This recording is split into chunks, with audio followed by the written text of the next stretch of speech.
is CTV News. Good evening and thank you for joining us. Some financial relief arrived today for millions of Canadians in the form of a one-time GST top-up payment. The federal government's new Canada Groceries and Essentials benefit was sent directly to those who are eligible, worth up to more than $500 for families. CTV's Heather Wright breaks down who qualifies and what it means for your wallet. Peppers, tomatoes, and lettuce are just some of what Sylvie Gagne grows in her backyard. Fresh produce that takes some pressure off her grocery bill. It's nice to have fresh stuff and just go in the backyard and get it. According to a report from TD Bank, grocery prices are roughly 30% higher today than they were in 2019. To address the soaring costs, the federal government unveiled the Canada Groceries and Essentials benefit back in January. It's essentially a revamped version of the GST HST credit, with the addition of a one-time top-up payment that began going out today. It's a significant amount of money, checks up to $533 today for a family of four. The program also includes quarterly payments, which Ottawa is boosting by 25% over the next 5 years, aimed at helping lower-income families keep up with rising costs. Who qualifies and how much they might receive all depends on individual or household income. But a single individual could receive a maximum of $679. A married couple could receive up to $890, while a family could receive up to $234 more per eligible child. I think that the top-up is a really positive sign that the government is thinking seriously about how grocery affordability is impacting Canadians. But there's a lot more that we can be doing. Michael Widener is a planning professor at the University of Toronto. Among the things he wants to see changed is where Canada gets the bulk of its food from, especially given our reliance on the United States. We need to think more strategically about where that food is going to come from in the future and what we can grow here in Canada. And if you qualify for this benefit, there's nothing you need to do. If you're registered for direct deposit, the funds will be put into your account. If not, a check will be mailed to your home. Heather Wright, CTV News, Toronto. Windsor police are asking for the public's help identifying a suspect linked to an arson investigation in Walkerville. Police say a fire that caused extensive damage to a building in the 1000 block of Wyandotte Street East on April 3rd was intentionally set. Surveillance video shows a suspect arriving by bicycle, setting fire to a wooden structure behind the building, and then leaving the area. Investigators have now released the video in hopes of identifying the suspect. Essex Windsor EMS is responding to more calls than ever before, leading to an increase in code blacks. That is when there are no ambulances available anywhere in Windsor, Essex. Here's CTV's Bob Belichico. Essex Windsor EMS responded to more than 68,000 urgent and non-life-threatening calls in 2025, a 4.4% increase over the previous year. In summary, the report reflects a system operating under sustained pressure with demand, workforce capacity, and infrastructure all contributing to the challenges we continue to navigate. We remain focused on doing better. Those stats reported by EMS Chief Justin Lammers at County Council this week. Call volume, bed capacity within the hospital, number of staff, whether it's, EMS availability in our community. So it's definitely multifactorial, and we work together to try and achieve a decreased risk for our community. Code black occurs when community call volume is high and a multitude of ambulances converge on the hospital at once, leaving no ambulances left to answer calls.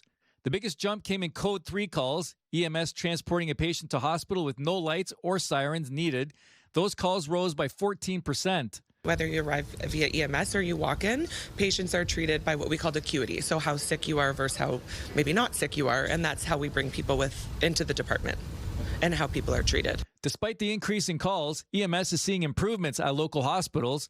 Paramedics spent 1,000 fewer hours waiting to transfer patients to emergency departments during the first quarter of this year. We've done a lot together. We've done the Fit to Sit program. We've opened up capacity within our emergency department to help them when they're in times and vice versa. So I think the partnership is really important. Challenges still exist. Code Black events increased by 57% last year. To help improve response times and manage resources, EMS plans to introduce a new medical priority dispatch system this fall and launch 2 rapid response units for the area's most critical calls. Hospital officials remind residents there are community resources outside of the emergency department they can use, like clinics and family doctors. Coming to the emergence for emergency services. So there's resources to educate the public on what that looks like. Bob Belichico, CTV News. With summer-like weather already settling into Windsor, Essex, a warmer than normal summer is expected across much of Canada, and experts are urging residents to start thinking about severe weather preparedness now. Chris Campbell explains why. Summer may still be 2 weeks away, but Windsor, Essex is already getting a taste of what's to come. Environment and Climate Change Canada is forecasting warmer than normal temperatures this summer, while cautioning residents to be prepared for heat-related illness, severe weather, and possible wildfire smoke.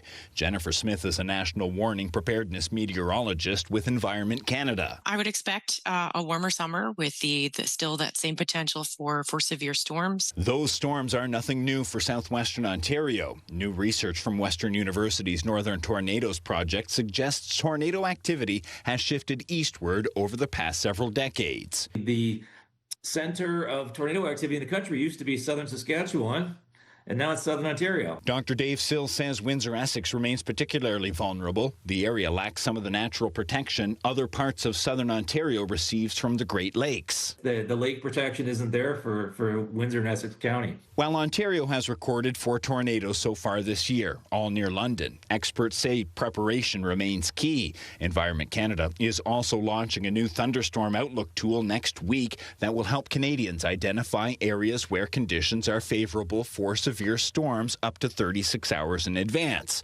Closer to home, Windsor Fire and Rescue is keeping a close eye on dry conditions. Number one, no open burning, no backyard bonfires. That's the one thing that is going to have a risk at catching surrounding vegetation on fire and it'll spread to other areas. Windsor's Chief Fire Prevention Officer John Smith says residents should also properly extinguish smoking materials, secure outdoor furniture before storms, and keep an emergency kit on hand in case severe weather knocks out power. The safest thing is to be away from windows and doors in an interior room of the house, usually like a bathroom or something like that without windows. Experts say staying informed, staying prepared, and paying attention to weather alerts remain the best defense against whatever the summer season may bring.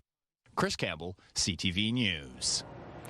Those looking to beat the heat this weekend may want to avoid Lake St. Clair. Warning signs have been posted at Lakeshore Lakeview Park West Beach as the E. coli counts are just shy of 400 or higher and pose a risk health. The other 6 beaches on Lake Erie don't have the same concern, but predictive modeling does show a moderate risk at Colchester Beach. Sandpoint Beach remains closed to swimmers this summer for safety reasons. Windsor Regional Hospital is introducing a new approach called a transperineal prostate biopsy. It's a procedure doctors say offer the same cancer detection accuracy as traditional biopsies, but with a much lower risk of infection. The procedure is used to detect prostate cancer by taking small tissue samples from the prostate. Traditionally, those biopsies have been performed using a transrectal approach, but the new transperineal method takes samples through the skin of the perineum instead, reducing the risk of complications like infection and bleeding. We did our first set of 6 procedures last week, and we've got several patients booked for these procedures in the upcoming weeks. These are patients that would have had to travel outside of Windsor to have this procedure done. Last year, Windsor Regional Hospital performed 569 prostate biopsies using the traditional transrectal approach at the Met campus. Hospital officials say the new procedure could also open the door to additional diagnostic and treatment options for men with potential prostate cancer in the future. In other news, the $3.9 million plaza at Lakewood Park South is now open at the north end of the park. Officials say the new space includes an all-season washroom facility, water feature, bocce courts, fire pit, food truck area, and outdoor event space, and is anchored by a natural amphitheater and pavilion. Officials say the amphitheater can host large crowds on the hillside, while smaller events can take place in the plaza itself. This space was designed for year-round use. Lakewood Park South spans 65 acres and also includes trails, fitness equipment, disc golf, a beach, and other amenities. And the summer season is officially getting underway in Amherstburg as the town kicks off its first open-air weekend of the year tonight. Downtown Amherstburg once again transforming into a pedestrian-friendly hub with food, shopping, and entertainment. Visitors can expect everything from craft beer and gourmet popcorn to ice cream and baked goods, along with a wide selection of local shopping options. This year also features themed weekends and community activities that include guided tours throughout the downtown every Saturday and Sunday afternoon, and yoga sessions in King's Navy Yard Park on Sunday mornings, an outdoor chess class as well, along with tournaments. CTV meteorologist Gary Archibald has your full weather details coming up in 2 minutes' time. Still ahead, Leamington's Stefanie Eusachio is rallying a cry for Canadian World Cup support. Gary joins me now with a detailed look at your weekend forecast. Gary. Stefanie, I think the weekend's a bit of a mixed bag. Showers, and we've just been on the cusp of it. The worst of it to the north and east, headed towards Sarnia along routes like the 7, the 21, Grand Bend, and Goderich, getting hit harder with the rain, the gusty winds, and potential thunderstorms. It trickled through us this evening, and we're just most fortunate. Temperatures ahead of this cold front in this warm air that was humid to some degree, not sweltering, approaching 29, 30 degrees between Windsor, Essex, Chatham, Kent. And here's the front. Earlier, as you see it, you can see it's a broad sweep, right across Michigan, moving through the lower Great Lakes and to the north and east of us along the shores of Lake Huron. That's where we saw worst weather scenarios playing out. So steady rains, gusty winds. We will have, with this area of low pressure that's pushing these waves, right? Those fronts across southern and southwestern Ontario in particular, over the next 24 to say 36 hours, we'll get into bouts of rain between midnight and tomorrow morning, say around 7, 8 a.m., the worst of it lies towards Chatham, Kent, London, Kitchener-Waterloo, and certainly, as mentioned, Sarnia, Goderich, Grand Bend, towards Kincardine. That's where we're looking at a moderate rain event. Now, there's still the chance of some isolated thunderstorm activity to go along with a windy early morning, and the morning is just upon us. So, southwesterlies keeping things mild. Look at this, the morning temperature before dawn, say around 4 or 5 a.m. is already 20 degrees Celsius, feeling like about 25. So it's windy, it is warm and humid. And I haven't been talking about humidity as being a factor that's contributing to uncomfortableness, but there it is. 29 on Saturday in the afternoon could feel like 36. Morning showers, the afternoon cloudy. It's not a complete washout, but I should mention pre-dawn, that's when we're getting to active weather. Then it clears out and cools off a bit. 27 feels like about 31. Sunny on Sunday. Enjoy that. Monday, fair weather and warming up to 29. Tuesday, Wednesday, Thursday, showery and warmer still, between 30 and 34. And it will feel like the mid to upper 30s. Again, this is the trend we're in, where humidity, moisture content in the atmosphere is contributing to that feels like, that humidex value. Friday, look at this, sunny, fair, and 32, well above seasonal averages. By the middle of the next week, our average is closer to about 25. We're 7 degrees above that or more. Wherever you are, you'll need the umbrella and the sunscreen, potentially. Windsor's jobless rate ticked up 0.1% as the local economy continues to shed jobs, even as the manufacturing sector holds steady. The unemployment rate is 8.2% in Windsor. That's lower than in places like London, Barrie, and the Waterloo region. Youth unemployment also continues to grow, up 1.4 points to 20.9% month over month. The manufacturing sector in Windsor, Essex lost around 500 jobs in May from April, but it is up 1,400 positions from the same time last year. Workforce Windsor Essex head Justin Felkner says the latest monthly survey shows both public administration and self-employment sectors are growing, while private sector employment contracts. I would be concerned about, the loss of 14,000 plus jobs since the beginning of the year. I think that's, a concern. And I think part of that is just some of the pressures around uncertainty, geopolitical uncertainty, et cetera, in the community. The majority of the losses are actually occurring in the service sector, believe it or not. The city of Windsor is exploring a new federal provincial funding program that could unlock millions of dollars for infrastructure while also helping spur new home construction.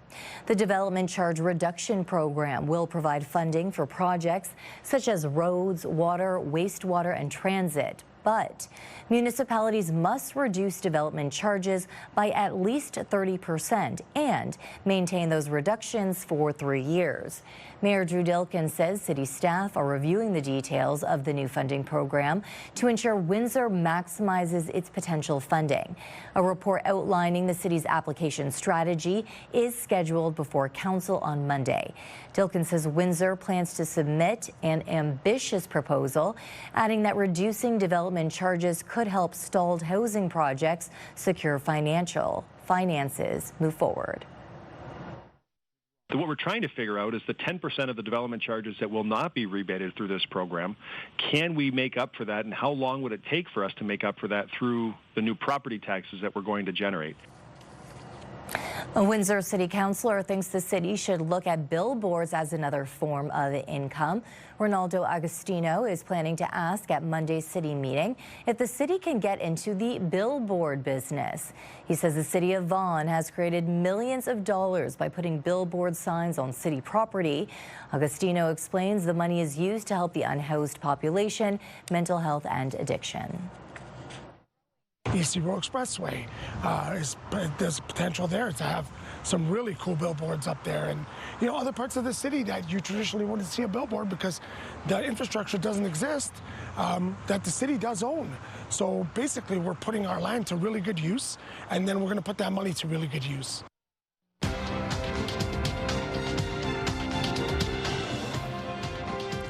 A day to forget for markets on both sides of the border. The TSX plunged over 800 points, losing over 2% of its value. While on Wall Street, the Dow shed almost 700, the Nasdaq lost over 1,100 or 4%. The dollar lost 0.14 of a cent. Gold was down $140 an ounce and oil fell $2.50 a barrel. Start your day with the latest local news. By signing up for our newsletter, you'll get direct local content straight from CTV Windsor to your inbox, including top stories, the forecast, and videos. You can sign up at ctvnewswindsor.ca. Artificial intelligence can be helpful with everyday tasks, including translations, but it's not immune from mistakes. In Montreal, the city's local transit system found that out lesson the hard way. CTV's Stefanie Guru has the details. Bishop Street in Montreal is believed to be named after 19th century Anglican Bishop Francis Fulford, except in Montreal's 747 bus line has been rechristened Bishop, as in a honey store, and it created a negative buzz at the STM. So yes, we're using AI probably in many places. Probably sometimes we need to have some supervisor in there. In that case, it didn't happen. The STM says it will rectify the sign, but it couldn't explain why its map wasn't proofread in the first place. Examples of questionable translations abound in the city. Take the street Prince of Wales in NDG. A local contractor made a huge blunder by calling it Prince of Wales. We don't see any whales or any sea around here. You know what I'm saying? So I don't even think it's somebody's humor. It's somebody's illiteracy. Now, the sign might be funny, but for a lot of people, it's also a sign that we're relying way too much on artificial intelligence. This story is a perfect example of why AI cannot be trusted to fully take over from humans anytime soon. It makes mistakes, it hallucinates, it lies, it confabulates. An embarrassment, too, for professional translators who are being replaced by AI. We do check, we do verify the translation. So it's even more than proofreading, because you have to check the terminology, the technical terminology. Is that the right words, the right syntax, the right grammar, everything? Proof, she says, that humans still have the edge when it comes to common sense. Stefanie Giroux, CTV News. We're getting a fascinating look at the deepest points of our Great Lakes thanks to a groundbreaking Canadian robotic expedition. CTV's Adrian Gabriel was invited on board by 2 Canadian filmmakers to see what's hidden below. Off the picturesque shore of Michigan's Upper Peninsula sits the largest of the Great Lakes. Lake Superior's surface spans more than 82,000 square kilometers. CTV News has been invited to plunge to historic depths with 2 Canadian cinematographers documenting the world beneath this expansive blue canvas. That has been visited only once before in 1985, 1986. As the shoreline disappears, the journey on the horizon comes into focus. We're currently heading 50 kilometers offshore towards the deepest point in the entire Great Lakes system. Our destination is an underwater mountain called Big Reef. Traveling with us is this state-of-the-art underwater drone. This is the only camera of its kind capturing marine life in the Great Lakes. So it can move in any direction, just like a fish. So when we see a fish, we can kind of get in close to it and become part of the school. All right, let's do it. Our initial descent into the deep doesn't disappoint. We got something interesting down here. It's our first glimpse of a native Siskiwet lake trout. Superior is the only Great Lake where they're still found. The Great Lakes are our Serengeti, and the lake trout are the top predators in those lakes. And the Siskiwet have evolved and held on for thousands of years. The underwater giants use their large eyes to navigate the dark, deep blue waters. There's also redfin trout who use the current created by underwater mountains to soar through the depths. As the camera is pulled out of the frigid water, we move on to our next destination. We've arrived at the deepest point of Lake Superior for what will be the furthest an underwater drone has ever traveled into the Great Lakes. We're about to do the deepest dive we've ever done. We're well past 300 now, 308 meters. The drone reaches 364 meters, uncovering the rarely seen deep water sculpin. The deep dive also showcases boulders below that share a resemblance to the famous pictured rocks that soar high above the water nearby. It feels amazing to be down here, really, to have the privilege to be able to do this. The crew are just beginning a 2-year journey into the abyss for their upcoming documentary titled Hidden Below the Great Lakes. There's nothing more magical than getting to see what's under the waves out here.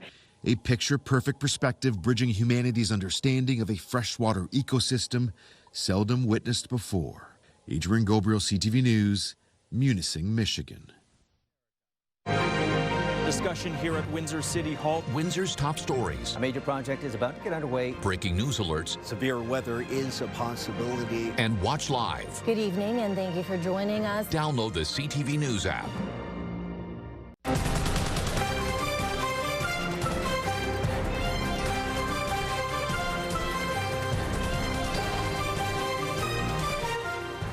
Leamington's own Stefanie is shouting out to the region and asking for its support as he heads to help lead Canada in the FIFA Men's World Cup next week. I'm just here to ask for your help, to ask for your support. Everybody from Leamington, from the Windsor, Essex County, that you guys support the team. Obviously, we're going to need it. And I can't wait for you guys to go see the games, okay? All the best. Eustachio shared the message online, looking to rally support for the team as Canada serves as a host for the first time. And the Windsor-Essex Catholic District School Board took notice, sharing the post of one of its former students. He was born in Leamington and attended St. Louis Catholic Elementary School up until grade 2 before his family returned to Portugal. Eustachio is a key central midfielder for the team and was part of the squad that saw Canada return to the World Cup stage for the first time in 36 years at the 2022 tournament in Qatar. Gary is next with the exclusive 7-day forecast. Lots going on in the next day or two. We are warm. We are now humid. In the last 2 weeks, I've been talking about how humidity levels have been relatively low, and that's why the warmer than seasonal temperatures have felt comfortable.